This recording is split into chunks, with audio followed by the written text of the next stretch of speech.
Hi hello friends, welcome back to our channel explore with Keerthu. இன்றைக்கி நம்ம ரசகுல்லா எப்படி செய்கிறது அப்படிங்கிற ஒரு ரெசிபி வீடியோ தான் பார்க்க போகிறோம். ஸோ இப்போ நம்ம வீடியோக்குள்ளே போகிறதுக்கு முன்னாடி நீங்கள் இன்னும் நம்ம சேனலை சப்ஸ்கிரைப் பண்ணலன்னா கீழே இருக்க சப்ஸ்கிரைப் பட்டன் அமுக்கி பக்கத்துலேயே ஒரு பெல் ஐக்கான் இருக்கும், அதையும் டேப் பண்ணிங்க அப்படின்னா அதில் 3 ஆப்ஷன் கேட்கும். அதில் ஆல் அப்படிங்கிற ஆப்ஷனை செலக்ட் பண்ணி வச்சுக்கோங்க. ஸோ தட் நான் எப்பப்பெல்லாம் வீடியோஸ் போடுறேனோ அப்பப்பெல்லாம் உங்களுக்கு ஒரு நோட்டிஃபிகேஷன் வந்துடும். ஃபஸ்ட்டு நான் இதுக்கு மொத்தமாக 1 லிட்டர் ஆஃப் பால் எடுத்திருக்கேன். இதை நல்லா ஹீட் பண்ணிக்கலாம். இது நல்லா பொங்கி வர டைமில் இந்த மாதிரி நல்லா பொங்கி வரட்டும். இந்த மாதிரி டைமில் நான் இன்றைக்கி ஒரு 1.5 எலுமிச்சப்பழத்தோட சாறு மட்டும் சேர்த்துக்கிறேன். இந்த எலுமிச்சப்பழம் ரொம்ப சின்னதாக இருந்ததுனால நான் இன்றைக்கி 1.5 எலுமிச்சப்பழம் சேர்த்துக்கிறேன். அப்படி சேர்த்ததுக்கப்புறமா இந்த மாதிரி நல்லா பால் திரிஞ்சு போயிடும். ஸோ இந்த மாதிரி திரிஞ்சதுக்கப்புறமா இதில் இருக்க வாட்டரை மட்டும் நல்லா வடிகட்டிட்டு இதில் இருக்க பன்னீர் மட்டும் நம்ம எடுத்துக்கலாம். இப்பயும் இன்னும் கொஞ்சம் ஈரப்பதம் இருக்கிறதுனால நான் ஒரு துணியில் போட்டு இந்த மாதிரி நல்லா பிழிஞ்சு எடுத்துக்கிறேன். சுத்தமாக வாட்டரே இல்லாத மாதிரி இந்த மாதிரி ஃபுல்லாக புழிஞ்சிக்கலாம். புழிஞ்சதுக்கப்புறமா இதை இப்படி வச்சுட்டு இதுக்கு மேலே ஒரு வெயிட் வச்சுருங்க. ஸோ வெயிட் வச்சு ஒரு 40 மினிட்ஸ் கழித்து இந்த மாதிரி எடுத்து பார்த்தோம் அப்படின்னா ஒரு சூப்பரான பன்னீர் கிடைக்கும் நமக்கு. இதுக்கு முன்னாடி நம்ம பன்னீர் ஜாமுன் எப்படி செய்கிறது அப்படிங்கிற ஒரு ரெசிபி வீடியோ போட்டிருப்போம். அதோட லிங்க்கை மேலே ஐகார்ட்ஸில் கொடுக்குறேன். அதில் இந்த ஒரு மெத்தடை ரொம்ப டீட்டெயில்டாக எக்ஸ்பிளைன் பண்ணியிருப்பேன். ஸோ அதை ஒரு தடவை செக் அவுட் பண்ணுங்கள். அண்ட் அந்த ரெசிப்பியும் ரொம்ப சூப்பராக இருக்கும். சேம் மெத்தட் தான், கொஞ்சம் தான் டிஃப்ரென்ஸ் இருக்கும். ஸோ அதையும் ஒரு தடவை ட்ரை பண்ணி பார்க்கறதுனா ட்ரை பண்ணி பாருங்கள். ஸோ இப்போ நம்மளோட பன்னீர் சூப்பராக ரெடி ஆயிடுச்சு. இதை இந்த மாதிரி உதிர்த்து விட்டுக்கிறேன். நான் இந்த மாதிரி ஃபுல்லாக உதிர்த்து விட்டுட்டு அதுக்கப்புறம் நீங்கள் பிசைய ஆரம்பிக்கணும். உங்களோட உள்ளங்கை இருக்குல்ல, உள்ளங்கை வச்சு ரொம்ப நல்ல இம்ப்ரெஷன் கொடுத்ததோ இந்த இடத்துல நல்ல இம்ப்ரெஷன் கொடுத்து நல்லா அமுக்கி பிசையணும். அப்போ தான் இது ஒரு மாவு கன்சிஸ்டன்சிக்கு வரும். கடைசியில் ஒரு 10லேருந்து 15 நிமிஷமாவது நல்லா பிசையணும் இதை நீங்கள். ஸோ இந்த மாதிரி பிசைஞ்சதுக்கப்புறம் கடைசியாக இந்த ஒரு கன்சிஸ்டன்சிக்கு வரும். உங்களுக்கு ரொம்ப சாஃப்டாக இருக்கும். நீங்கள் தொட்டு பார்த்தீங்கனாலே தெரியும் அதை. ஸோ இந்த மாதிரி ஒரு கன்சிஸ்டன்சிக்கு வந்ததுக்கப்புறமா நீங்கள் இதை உங்களுக்கு எந்த அளவுக்கு பெரிய பால் வேணுமோ அந்த அளவுக்கு பெருசாக உருட்டிக்கலாம். இதை நீங்கள் ரவுண்ட் ஷேப்லேயும் உருட்டிக்கலாம், இல்லை ஓவல் ஷேப்லேயும் கூட உருட்டிக்கலாம். நான் இந்த மாதிரி உருட்டிக்கிறேன். இது அப்படியே டபுள் ஆகும் நம்ம ஜீராக்குள்ளே போட்டதுக்கப்புறமா.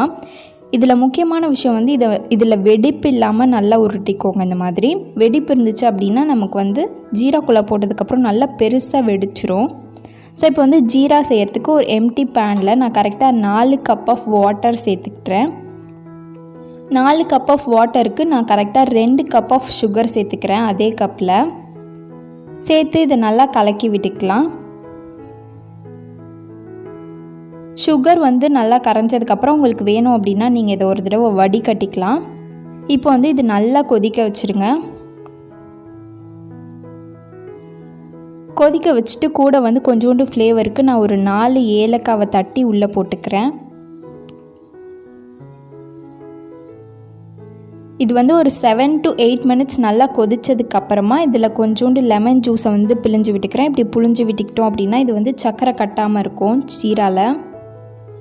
இப்போ நம்மளோட ரசகுல்லா பால்ஸ் எல்லாத்தையுமே உள்ளே போட்டுடலாம். நம்ம இப்படி உள்ளே போட்டு நல்லா ஸ்டவ்வை ஹையில் வச்சுக்கோங்க. ஹையில் வச்சு கரெக்டாக ஒரு 8 மினிட்ஸ் மட்டும் வச்சுக்கோங்க. அதுக்கு மேலே வச்சோம் அப்படின்னா இந்த ரசகுல்லா ஒரு மாதிரி ரொம்ப கொலன்னு ஆயிரும். ஸோ அந்த ஸ்டேஜ் வரைக்கும் விட்டுறாதீங்க. நம்ம இதுக்கு முன்னாடி செஞ்ச பன்னீர் ஜாமுனில் அந்த மாதிரி விட்டுட்டோம். ஸோ அந்த தப்பை நான் இதில் செய்யாமல் கரெக்டாக 8 மினிட்ஸ்லேயே இதை எடுத்துட்டேன்.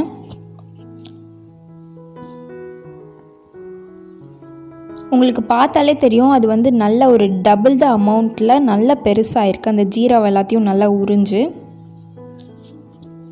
இந்த அளவுக்கு நல்லா பெருசானதுக்கப்புறமா நம்ம நம்மளோட ஸ்டவ்வை ஆஃப் பண்ணிடலாம்.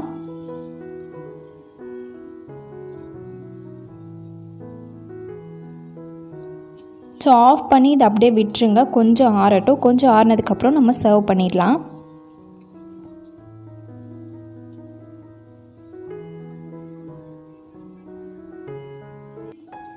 இப்போ வந்து இது எப்படி வந்திருக்கு அப்படின்றத நான் உங்களுக்கு அப்படியே கட் பண்ணி காமிக்கிறேன் இது எப்படி இருக்குது அப்படின்ட்டு.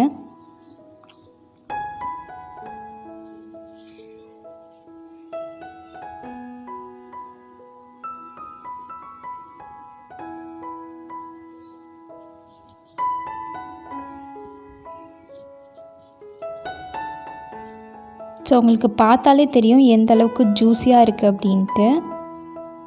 இந்த அளவுக்கு நம்மளோட ஜீரா வந்து உள்ளே நல்லா இறங்கியிருக்கு.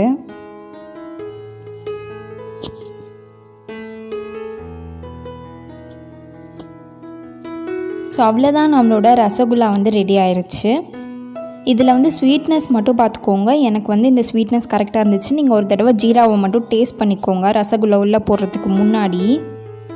ஸோ அவ்வளோதான், இந்த வீடியோ உங்களுக்கு யூஸ்ஃபுல்லாக இருக்கும்னு நான் நம்புகிறேன். யூஸ்ஃபுல்லாக இருந்துச்சுன்னா கீழே இருக்க சப்ஸ்கிரைப் பட்டன் நமக்கு சப்ஸ்கிரைப் பண்ண மறக்காதீங்க. ஸோ அவ்வளோதான், இந்த வீடியோவை இதோட முடிச்சுக்கலாம். நம்ம நெக்ஸ்ட் வீடியோவில் பார்க்கலாம். பாய்.